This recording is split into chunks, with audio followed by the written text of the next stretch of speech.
నమస్కారం అండి. నా పేరు లక్ష్మి అండి. మనం కార్తీక మాసంలో కార్తీక పురాణం రోజుకొక అధ్యాయం చొప్పున చెప్పుకుంటున్నాం కదండీ! అయితే ఈరోజు వచ్చేసి 11 అధ్యాయం చూద్దాం రండి. మందరుడు పురాణ మహిమ. ఓ జనక మహారాజా, ఈ కార్తీక మాస వ్రతం యొక్క మహత్యమును గురించి అనేక ఉదాహరణలు చెప్పి ఉంటిని. ఇంకనూ దీన్ని గురించి ఎంత చెప్పినను తనివి తీరదు.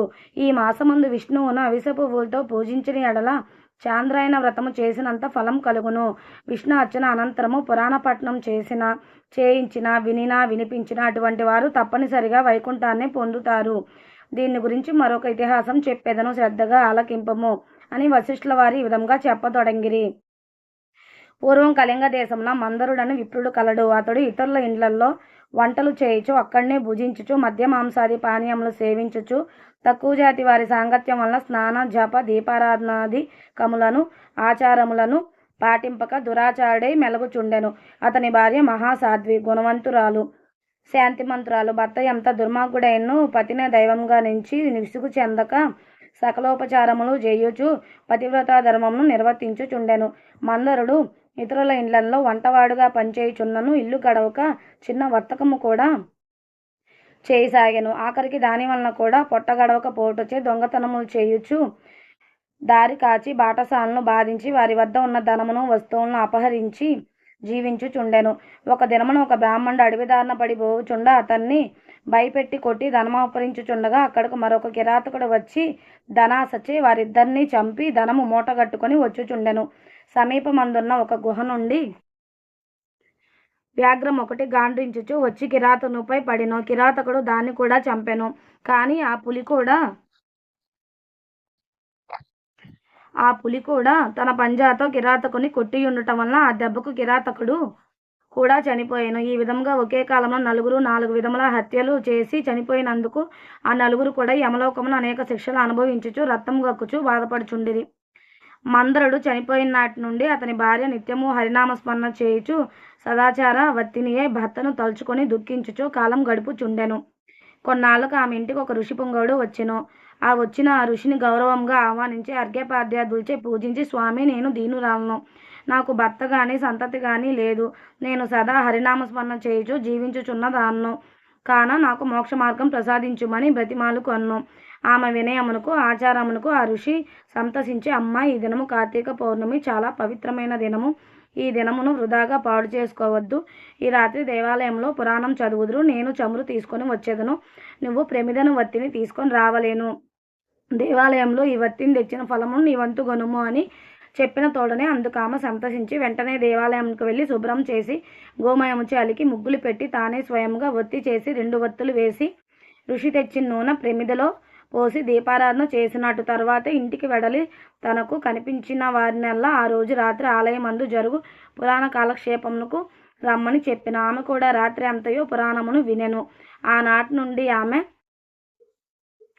విష్ణు చింతనతో కాలం గడుపుచు కొంతకాలమునకు మరణించెను.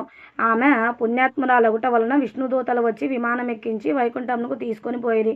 కానీ ఆమెకు పాపాత్ముడైన భర్తతో సావాసం వలన కొంచెం దోషముండు చేత మార్గమధ్యమున యమలోకమునకు తీసుకొని పోయిరి. అతడు నరకమందు మరి ముగ్గురితో బాధపడుచున్న తన భర్తను చూసి, ఓ విష్ణుదూతలారా, నా భర్త మరి ముగ్గురును ఈ నరక బాధపడుచున్నారు కాన నా యందు దయుంచి వారిని ఉద్ధరింపుడని ప్రాధేయపడను. అంతా విష్ణుదూతల, అమ్మ, నీ భర్త బ్రాహ్మణుడయుండి స్నాన సంధ్యాదులు మాని పాపాత్ముడైనాడు. రెండోవాడు కూడా బ్రాహ్మణుడైనను అతడు కూడా ధనాశే ప్రాణహితుని చంపి ధనమపహరించెను. మూడోవాడు వ్యాఘ్రము. 4గోవాడు పూర్వం ద్రవిడ దేశమున బ్రాహ్మణుడై జన్మించినను అనేక అత్యాచారములు చేసి ద్వాదశి రోజున కూడా తైల లేపనం మధ్య మాంసభక్షణ చేసినాడు కాన పాపాత్ముడైనాడు. అందుకే ఈ నలుగురు నరక బాధలు పడుచున్నారు అని వారి చరిత్రలు చెప్పిన. అందులో ఆమె చాలా విచారించి, ఓ పుణ్యాత్ములారా, నా భర్తతో పాటు మిగిలిన ముగ్గురును కూడా ఉద్ధరింపుడని ప్రార్థించగా అందులో ఆ దూతల, అమ్మ, కార్తీక శుద్ధ పౌర్ణమి నాడు నువ్వు వత్తి చేసిన ఫలమును వ్యాఘ్రమునకు, ప్రమిద ఫలము కిరాతకునకు, పురాణం వినటం వలన కలిగిన ఫలము ఆ విప్రునకు దారపోసినచో వారికి మోక్షము కలుగునని చెప్పగా అందులో ఆమె అట్లే దారపోసెను. ఆ నలుగురును ఆమె కడక వచ్చి విమానం ఎక్కి వైకుంఠమునకు వెళ్ళిరి. కావున ఓ రాజా, కార్తీక మాసంలో పురాణం వినుట వలన దీపం వెలిగించుట వలన ఎట్టి ఫలము కలిగిననో వింటివా అని వశిష్ఠుల వారు నుడివిరి. 11వ అధ్యాయము 11వ రోజు పారాయణం సమాప్తం. నా యొక్క ఛానల్ని లైక్ చేసి, సబ్స్క్రైబ్ చేసి, మీ యొక్క అమూల్యమైన కామెంట్‌ను పెడతారని కోరుకుంటున్నానండి. ఈ కార్తీక మాసం అంతా కూడా మీకు నేను ప్రతిరోజు ఒక్కొక్క అధ్యాయం చొప్పున అప్లోడ్ చేసి పెడుతున్నానండి. పుస్తకాలు లేని వాళ్ళైనా సరే, ఒకవేళ పుస్తకాలు ఉన్నా సరే మాకు ఒత్తులు, పల్లులు పోతాయని అనుకున్న వాళ్ళైనా సరే, ఈ యొక్క వీడియో చూసినా మీకు చాలా ఉపయోగకరంగా ఉంటుందండి. అలానే మీరు చూసి వేరే వాళ్ళు కూడా ఏమైనా తెలిసినోళ్ళు ఉన్నా కూడా చెప్పండండి. నేను విలేజ్‌లో ఉంటాను కాబట్టి నాకు చేతనైనంత వరకు ఇట్లా నా దగ్గరున్న బుక్‌లో ఇట్లా పురాణం చెప్తూ అప్లోడ్ చేస్తున్నానండి. మీరందరూ నాకు సపోర్ట్‌గా ఉంటారని చెప్పి కోరుకుంటున్నానండి. మీ అందరి ఆశీస్సులు నా మీద ఉండాలండి. ఏదైనా సరే దేవుడి ఆజ్ఞ లేనిదే ఏ పనైనా ఎవరు చేయరండి. నేనసలు యాక్చువల్‌గా నేను టీచింగ్ చెప్పాల్సిన మాట ఎంఎస్సీ, బీఈడీ చదివానండి. Mathematics my subject. బీఎడ్ కూడా మ్యాథమెటిక్సే. అయితే నేనేందంటే ఇప్పుడు మా బాబుని చూసుకోవాలనే ఉద్దేశంతో చిన్న పిల్లోడు కాబట్టి కాస్త ఇప్పుడు అంగన్వాడీకి పంపిస్తున్నాం. నెక్స్ట్ ఇయర్ స్కూల్‌కి వేస్తాము.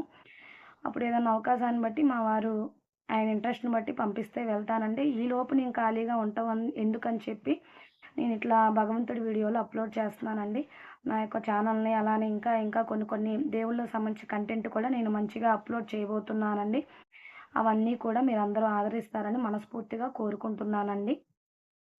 ఓం నమః శివాయ, ఓం నమః శివాయ, ఓం నమః శివాయ, ఓం నమో నారాయణాయ, ఓం నమో నారాయణాయ, ఓం నమో నారాయణాయ. లోకా సమస్తా సుఖినో భవంతు, సర్వే జనా సుఖినో భవంతు. ఓం శాంతి శాంతి శాంతిః.